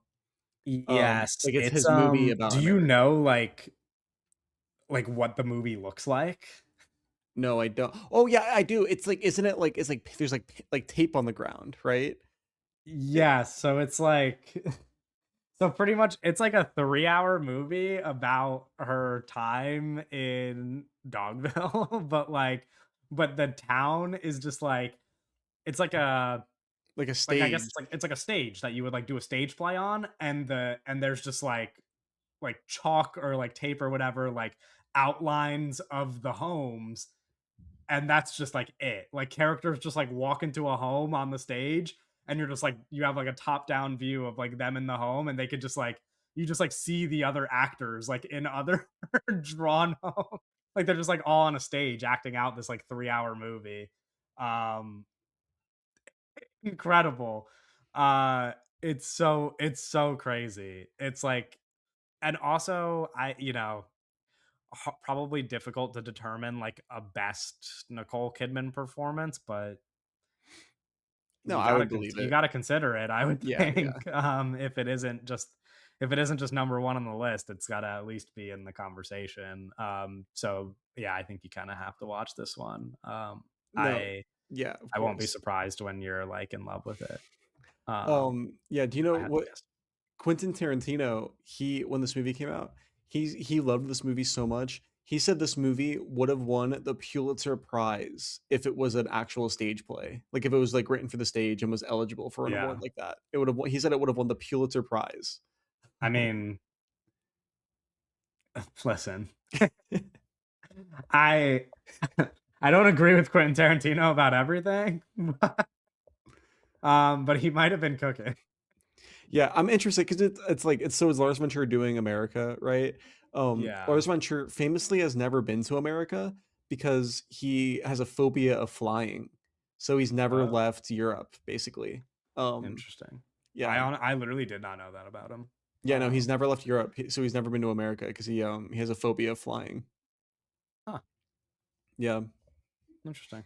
yep, Your eighth movie, which is some Charlie Chaplin movie. yeah. Which Limelight, one? 1952, Oh, directed by okay. Charlie Chaplin. Hell yeah. Giga masterpiece. Um, you're gonna fucking love this movie, bro. You're gonna fucking love this movie, bro. And also This Buster Keaton is in the movie. Um, Oh wow. Yeah, he's in the what's it called? The like banner on oh yeah, Letterboxd, yeah, the yeah, the default banner. banner. Yeah. Interesting. I am looking forward to this one. Yeah. Also It his son is in this movie, no? oh, yes. Yes. Sydney. Yeah, Sydney. Cindy Chaplin, the second son of Charlie Chaplin. Yeah. Wow, look at Um, that. What a yeah. cast. Uh, Wow, people really like this movie. this movie's fucking unbelievable, bro. It's Yeah. about Charlie Chaplin playing a washed up failed clown. Real. Like a fake he used to be a famous clown, but then it's like, "Oh, the times have changed and you're washed." Right. So it's kind of like all about like Charlie Chaplin's All About Eve. He's yeah, yeah, no, it's like a self-insert. It's like the movie is like a direct self-insert about Charlie Chaplin, and how he feels about himself, playing himself, Wow. directed by himself. Like, yeah. That's incredible. I I look forward to it. And What is nobody like Buster Keaton's role in it? he is also an old he's like his old partner. He's not like a major character in the movie, but like Okay, sure. He just like shows up. yeah, he plays a big role at the very end of the movie, which you'll see. But yeah, Gotcha. he's like his old partner, and because it's like because it represents it's like how Charlie Chaplin thinks about him and Buster Keaton and like this kind of filmmaking that doesn't exist anymore. Um, Right. and yeah, Hell yeah. no, incredible. It's actually like super unbelievable. Yeah, So we've got to our last recommendation here. yeah, Um, and my approach to my last recommendation was kind of just like when you're taking group photos and someone says, "Let's do a silly one," you know. okay, Um, so so I did a silly one.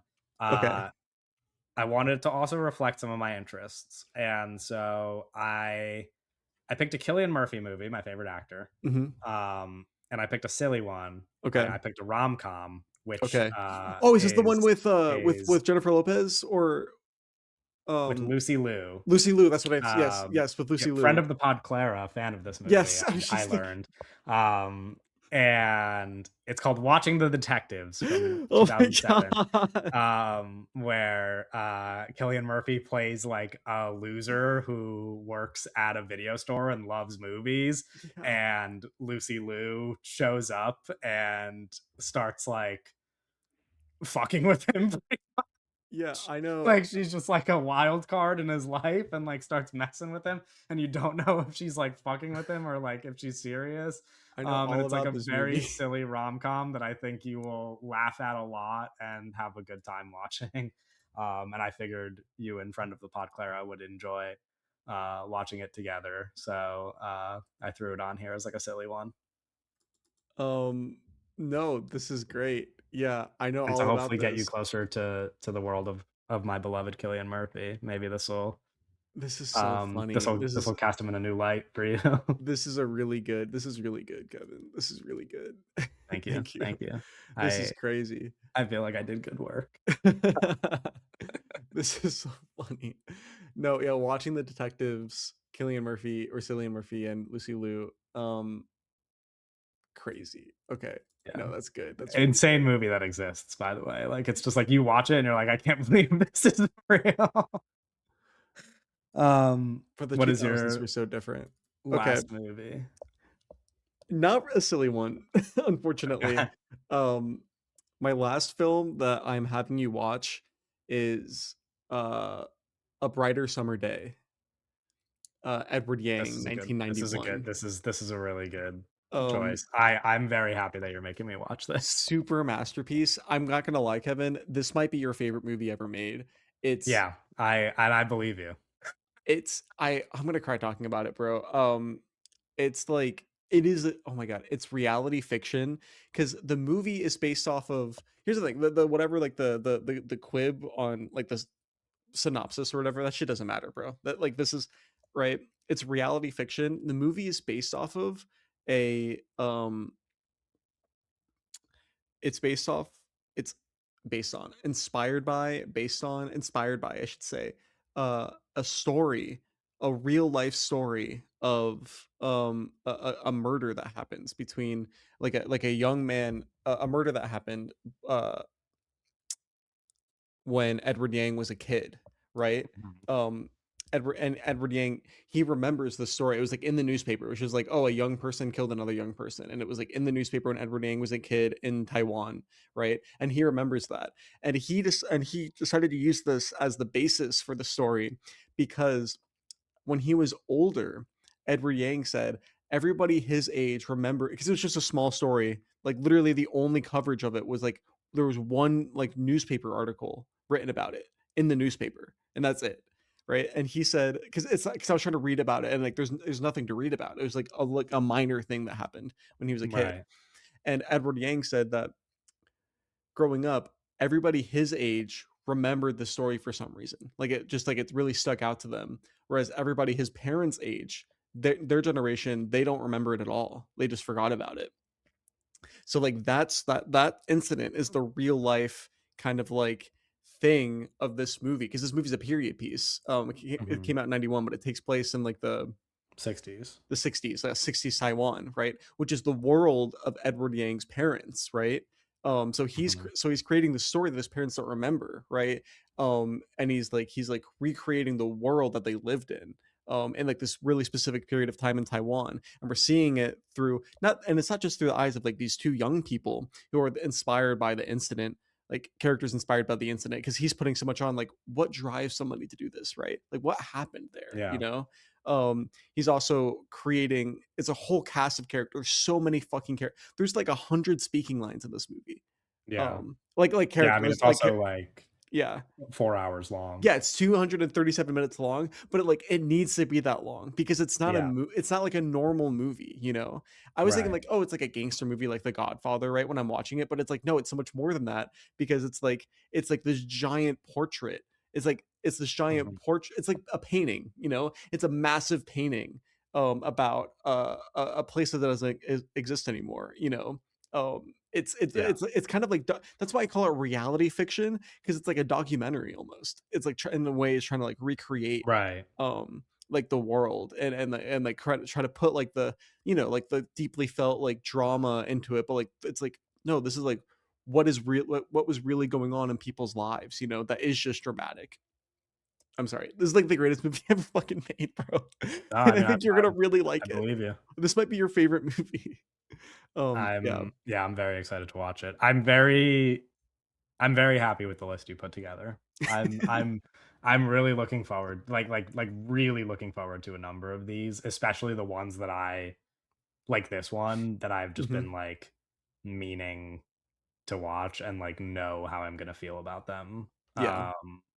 This is a lot of fun. I actually can't believe that this worked No, this is fun, right? Isn't this fun? and, and turned. I mean, I hope that people listening like this idea because this is a cute little activity, and if it goes even somewhat well, then maybe at the beginning of next year, we can kind of do like a three-way with me, you, and Owen, Yeah. and compile some sort of similar list that we would burn through Mhm. throughout the course of the year. I think that could be fun potentially. Um, yeah, hell yeah. Okay, I'm excited to begin watching. Um, we're gonna talk about some news before we wrap up. So if you liked listening to us do our little recommendations episode, you can like, comment, and subscribe on YouTube. You can rate the episode on Spotify and Apple Podcasts. You can follow us at the links in the episode description. You can comment about the quality of our recommendations. You can drop a prediction on which one of the movies we're each going to like the most, or the least. News, we've got a bunch. Some of it is like not that important, but I think a good place to start is with the topic of last week's podcast. Ryan Gosling is set to star in the Daniels' upcoming film. Plot details are being kept under wraps, but it's described as a fun sci-fi action comedy with a big heart. Wow, There are also it's a sci-fi action comedy with a big heart by the Daniels? What? What? Wait, you're saying that um, Noah Baumbach is making a coming of age movie about adults? What? What? there are also, in addition to this news, rumors of a Project Hail Mary sequel, but no conversations have been had officially. Um, so Project Hail big Mary news sequel week would be for, terrible. I mean, that was like taking the wrong lessons about the success of that movie. yeah, but also isn't that what Hollywood's all about? Isn't taking the wrong lessons just like what the point of Hollywood's existence is now? No, yeah, that's um, true. yeah. The Daniels movie. Listen, Owen and Doug have not been very kind to the Daniels on this podcast. I don't I don't know when I'm gonna rewatch Everything Everywhere All at Once. Maybe I won't ever, but I don't dislike I like uh, Everything Everywhere All at yeah, Once, I but like I the also movie. Like, I I think don't they can really make a like, movie that I like. their other stuff though, Well, they you only know? have like one other movie, right? Swiss Army Man, I don't like Swiss Army or Man. am They also I don't like that movie they though. directed, like, Loki. They did the Loki Oh, did they? show or something? Yeah. They did like an episode of it though, right? They didn't just Oh, like direct a whole season. no, I I don't don't know. think. Um, or maybe they did a whole season. I don't know. I just that feels. I don't know if that's true. I don't know.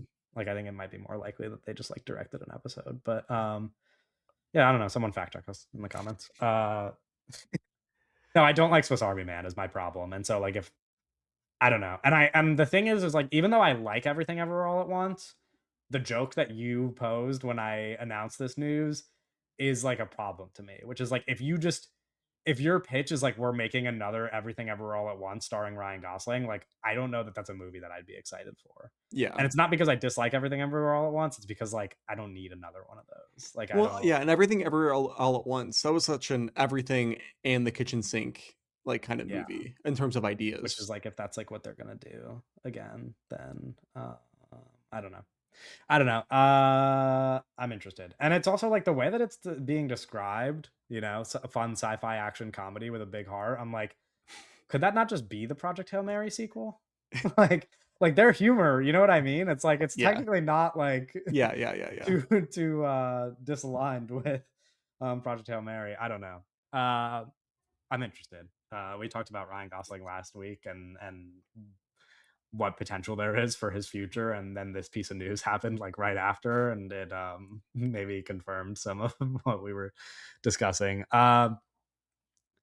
TikTok is reportedly preparing to make its own short form shows. Casting is currently underway for a soap opera style project. Oh, fuck. This is a layup for what I asked you to do. Um, and then I forgot. Um, Yeah. yeah, so I wanna talk about micro dramas a little bit. I'm not, like, super deeply researched like I wanted to be, 'cause I forgot that I asked you to do this. Do you know what micro dramas are?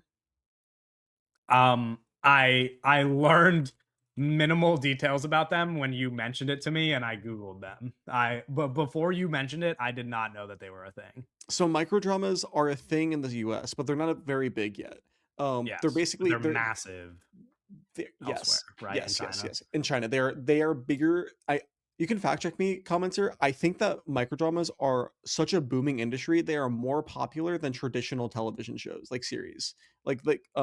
Yeah. There's a They're Variety article about them that claims it's a $26 billion industry, and that was from November of 2025. So that's like it is yeah, it is uh like a it's booming probably just industry. growing. Micro dramas, if you don't know, they're like soap opera-y, kind of like super broad, like daytime TV-esque, like drama, like scripted shows, like series meant to be watched vertically on your phone in small, like really short episodes. Um, oh, sorry. Uh, I haven't watched any micro dramas in full, but I've seen like clips of micro dramas. There's like a popular one in China, where it's like, oh my, it's about a guy who, like, his sword is limp or whatever, and he has to, like, y- y- I don't know. But Uh-huh. No, like keep they're, going. no, but it's like really over the top, like attention grabbing concepts, right? In China, a lot of them are like period pieces, but that's because of like the laws around like media in China. It's like it's easier to make period Sure. pieces than it is to make contemporary stories, because you don't want to I'm being also serious. You don't want to accidentally critique the government on accident, and then Yes. ruin your career. So that's why like period pieces are really common. Um but it's a booming industry that people swear is going to catch on in the States, and they're trying micro dramas where it's like bless you, the difference between it being a like a skit, like Drewski, right? Like Drewski videos or whatever. Um, which those are very popular, and like you watch those on your phone. The difference is like that's like not really high effort, high quality like drama, right? And then obviously we like whatever skits are funny and they're good, right? But they're skits, He's not Yeah. doing like an episode, right? Like a narrative episode. He's doing like one joke that he's stretching out into like a minute and 10 seconds. Uh, Yeah. right, but micro, it's like, what if you watched Euphoria and the episodes are like 3 minutes long and you watch them vertically on your phone? You know what I mean? Yes. That's what it is. And this is like this is TikTok saying like, oh, we're gonna try to get into micro dramas, kind of to capture Yeah. the market here. Anyways, I sorry. see. But that would mean that this TikTok move signifies that they are potentially going to become a big industry outside of China, or at I least that's think what they're trying to do. Yeah, I think that a lot of people see a lot of money in it because it isn't a thing in the States yet. Like it is like a little Yeah. bit, but it's not popular, yet. Yeah. In the way that it is in China. So Yeah. if you were approached by TikTok about starring in a TikTok drama soap opera, would you be down?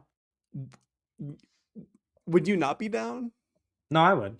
I would. Yes, I If they're would. like Yeah. if that was like their plan was to like just like like send out casting calls to TikTokers, I'd be like, yeah, sure, put me in them.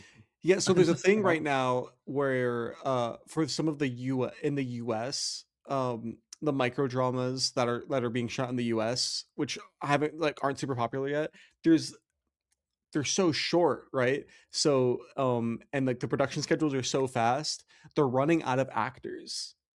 They're running out of, because like if you're like a serious actor, like like in New Yeah, York or LA, you're trying to get into like a TV show or like a movie or whatever, right? You're right. probably not like taking up like microdrama casting calls, because Yeah, like it's like long hours and like not very good pay, so they're like yeah, running out of actors willing to star in their microdramas. yeah. um But it's I'd work for interesting. cheap, so Would you I work got no for problem. cheap in long hours? If I got nothing going on that day. Um, Stephen Colbert is set to co-write a new Lord of the Rings movie with his son Peter McGee and Philippa Boyens for Warner Bros. Oh, Uh, what the fuck is this, bro? What the yeah, hell? this is like poop news. This is like Yeah, poop on the like pod what the fuck news. is this? I like couldn't believe when I Oh, read this. what I the don't know. hell? Were we It's also like a talking Make a last? Wish kid fucking movie. Like what the Yeah, we were. hell? I know. We started this episode by mentioning Lord of the Rings, but were we also talking last week about how good Lord of the Rings is? I feel like we might have been. I think we might have been. Yeah, we like Lord of But the Rings. Yes, I love Lord of The the three Rings. original Lord of the Rings movies directed by Peter Yeah, Jackson, which is like, and and now nothing they've kind of else. like expanded into so many other I mean, now you got a TV show and we have a new Lord of the Rings movie coming out, and now this Stephen Colbert News is a new Lord of the Rings movie in addition to the one that's already being made. Um don't need all that. Don't don't need all that. We didn't talk about the Harry Potter show trailer, but feels in the same vein almost. No, Except it's not, the Harry Potter Stephen shows Colbert. thing is stupid. Yeah. Um that trailer. Did you watch the trailer? Yeah, I watched on that TV. Brutal. Put it on the Brutal TV. trailer. Brutal trailer. Um, It was really tough watch. I it's so thought dark, like, bro. yeah, I like, Why is it keep doing like they're doing like HBO aesthetics for it? You know? no, they like not even HBO aesthetics. I feel like it's like Netflix aesthetics almost. Like Sure. it started, and like 10 seconds into the trailer, I was like, is this like an episode of Heartstopper? That's what it looked like. He got like pushed into a locker or something. And I was like, is this like an episode of like Heartstopper on Netflix? Like why does it look like that? Yeah. Um yeah, very bad. Not crazy about that. I mean, wasn't gonna be crazy about it regardless, but it's um the cherry on top is that it actually looks like shit. Uh, No, it looks bad, bro. Disney has canceled its $1 billion deal with OpenAI after Sora was shut down. Yeah, I think OpenAI is cooked. I don't think that I think that I thought that OpenAI has been cooked for a while. Yeah, Um, and it's not just this news. Um, and obviously, like people are very anti AI in the United States, and it makes sense, right? I think there's a lot of things to be scared about. And yeah, it's like bad for your brain. yes, But uh, when I say OpenAI is cooked, I don't mean like AI is cooked. AI is going to completely change the way that all human beings interact with each other in the entire world, whether or not we want it to. Whatever. That's not even what we're talking about. But OpenAI, the company like ChatGPT, like they're not winning, bro. There is an yeah, AI race globally happening, and I promise you, whether or not an American company wins, it could be a Chinese company, but like OpenAI is not it. it's They're not not gonna winning be the one. unless they come out with like the perfect like AGI AI that everybody's trying to create. Unless that happens like next month, bro, they're cooked. It's over for Yeah. them. Yeah. Also, not included in the way that I read this headline, but worth noting that part of this reporting was that like Disney is still interested in working with a generative AI company to produce the type of content that they were going to make with Sora, just that because Sora is shutting down, they canceled the deal. So it doesn't mean that Yeah, like because Sora was such a Disney, fucking yeah, giga disaster. right, but it doesn't, this news doesn't suggest that, like, Disney, like, magically grew some sort of No. moral compass that, like, changed their outlook on, Yeah, I doing guess what they were going to do with Sora. that's an Uh, important distinction to make. It's not like Disney is like, "Oh, AI is not good." No, it's like it literally is just yeah, like OpenAI is cooked. It's not like yeah. AI that's yeah, Yeah, what I was like, gonna Disney say. will be looking for someone else to make generative AI videos of, some Yes. bullshit. Yeah, Uh, no, literally like Mickey Mouse, infinite Mickey yeah, Mouse cartoons. No, yeah, or whatever. But yeah, that is the distinction. Like OpenAI, like Sam Altman, ChatGPT, Sora, OpenAI's failure does not mean anything about AI broadly. Like their failures right, are from like a like business perspective, like being poorly run. AI right, is going to persist, and so be important to understand this when you celebrate this kind of stuff. Where it's like it yeah. does, Next piece of news. Let's get back to like talking about castings and like yeah, real yeah. proper movies. Tom Hanks will reunite with director Marielle Heller for the film adaptation of the short story The Comebacker, described as a baseball dramedy. Coleman Domingo and Bad Bunny are also eyeing roles in the movie. This movie Uh, could be fucking garbage, but this is cool. This is sick. I listen. Marielle Heller, not sure what to think because I'm never watching that Night Bitch movie. I know that shit is garbage, but A Beautiful Day in the Neighborhood, the one that Tom Hanks is in, as Yeah, the reuniting headline suggests, not the worst movie. It's been a bit since I've seen it. I don't remember like quite how good or bad it is. And I know a lot of people like Can You Ever Forgive Me? Or at least some people like Can You Ever Forgive Me? At the very least, she's probably a competent filmmaker, and Night Bitch was just like a miss. I Um, wonder if do you think Tom Hanks is like a big friends with Dave Eggers, the short story writer? Because He's been in every adaptation of Dave Eggers' work. Yeah, it's possible. Yeah. I wouldn't know anything about their relationship, but that wouldn't surprise me. Yeah, because these are like random ass, Yeah. not random ass movies, but No, but, like like, The Circle and A these are not like Hologram for the King, yeah, these are not like movies that like Tom Hanks is most known for. yeah. Like these are not like hits of his or even movies that people think are good. No, but bro, a baseball dramedy with Tom Hanks in it, that sounds good, Yeah, like hell right? yeah. Yeah, Coleman like Domingo and Bad Bunny. If no, Bad yeah. Bunny's playing like a baseball player, He looks like which a is baseball player, doesn't that's what he? I mean. Like I'm Yeah. assuming he's playing a baseball player in the movie. Like honestly, they should make him like because I'm Tom Hanks obviously not going to be a player. He's old as fuck, and Coleman Domingo not going to be a player in the movie. I'd have to assume it'd be sick if Bad Bunny is playing like the main like player on the team, like his Yeah, so character is like it's the main guy on the team. follows a fading sport journalist named Lionel, whose passion for his craft and his life is awakened by a pitcher called up by the minor leagues. Yeah, so So Bad it's Bunny better be the be the pitcher. be the Like pitcher called up. That would be that sick. would That be sounds sick. bro, this movie sounds sick. That would be a lot of fun, actually. I look forward to hearing more about that. The Bad Bunny and Coleman Domingo castings are not like confirmed, so we'll Okay. we'll No, see but this if we sounds get good though. any This is like confirmation an about that. exciting like movie news, like little piece of yeah. Yeah, this is a fun one. This is another pretty significant one, TV news, but important TV news. Himesh Patel will star opposite Danielle Deadweiler in Ryan Coogler's The X-Files reboot. Um, Yeah. Himesh Uh Patel, cool guy. well, Cool. Daniel Deadweiler Yeah, we talked a lot about great Daniel actress. Deadweiler being the lead, which is awesome. I like Himesh Patel. He's not in as much good stuff as he should be, maybe.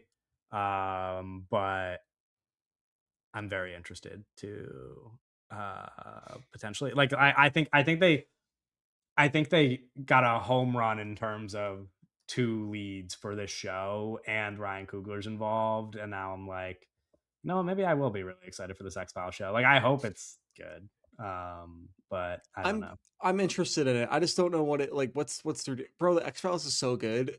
And also Yeah. it's so good because it is what it is. And Right. it's like the writing is really they're like the writing room for the writers room for the X-Files is crazy. Vince Gillian was just like he wasn't the showrunner. He was like in the writers room, bro.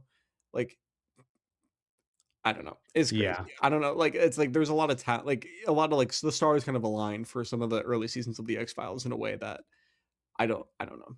I don't You don't know if they're gonna understand. be able to do it twice. Yeah. Like yeah, I just that's my thing. I don't understand. You could just do your own thing. Why does it have to be an X Files reboot? You know what? Because Right. you're invoking a comparison that I feel like is tough to overcome. You know? Right. What a transition, by the way, to our next piece of news. A 13 going on 30 reboot is set at Netflix with Logan Lerman and Emily Bader starring. No, Uh, yeah, probably don't need this one. no, Logan I Lerman, bro. actually 13 going on 30 is one of the rom-coms I have not seen, and people are surprised by that often because they tell me that I'd like it a lot, and they're probably right. I probably would like it a lot, but yeah, Logan I'll be Lerman, bro. out out. Listen, I like Logan Lerman. Whether or not he's a good actor, I like him. Um, he's a guy that I'll root for. And this is like the kind of movie that Logan Lerman should be in. You know, we don't need to we don't need to be putting Logan Lerman anywhere. Too significant. He's 13, 13 going on 30 reboot is that's good territory for that is good Terry. That's true. That's for true. Logan Emily Lerman. Batter. I haven't seen anything she's in, but you saw People We Meet on Vacation, right? Yes, I think she's quite amazing in that. Okay. Okay. Okay. I'm very interested in her potential stardom. Um, I'd like to, yeah, I'd I like mean, to see her open. the way to this is a way to do it. Be Yeah, Emily Henry movies and 13 Going on 30 remake. yeah, Yeah. not a bad route. Last piece of news before we wrap up, I just threw this one in here as a fun one for Doug. We messaged about it off pod. Dua Lipa joins the cast of A24's Peaked, a new comedy film directed by Molly Gordon. We've talked about previous castings for this movie, but Yes! Dua Lipa is joining. It's funny because like you're not gonna like this movie. I don't, bro. This is the put Dua Lipa in the movies, though. You know what I'm saying? Yeah, That's all that we got to do. Yeah. She is also like I'd I would guess she's gonna be a cameo if I Yeah, had to guess. yeah, But probably. because you've already got Molly Gordon and Emma Mackey in the leads, and like Laura Dern's involved, Simone Ashley's involved, like Connor Story's involved, a lot of Connors. actors. Um, so and then there's been like we didn't talk about all of them, but like Alex Consani is like I'm assuming also going to be like a cameo type role. So I'm assuming Dua Lipa will be like there for a joke or something. Yeah, Um, but maybe not. Maybe Dua Lipa's like the fourth lead. We don't know. that would be good. Um, But yeah, yeah, you'd like that a lot more, I imagine. But but no, this um, I probably am not going to like this movie. Correct. yeah. No, I mean, I don't know. I thought theater camp was funny ish. Um, if I was the theater kid, I probably would have thought even more so. I think we, mentioned that. Yep. We'll see. Peak sounds like fun, so I'm hoping it's good. That's our last piece of news. We're gonna wrap up there. Next week, episode 160. Maybe we'll be talking about the drama. Maybe we'll be talking about Boop, boop, a boop, boop, boop, boop, yeah, boop, a boop, guy, boop, boop, an boop, boop, Italian man in a boop, red boop, boop, hat. boop, boop, boop, boop, boop, boop. The Super Mario Galaxy movie. Who knows? Anyway, that's next week. We'll see you later. Bye.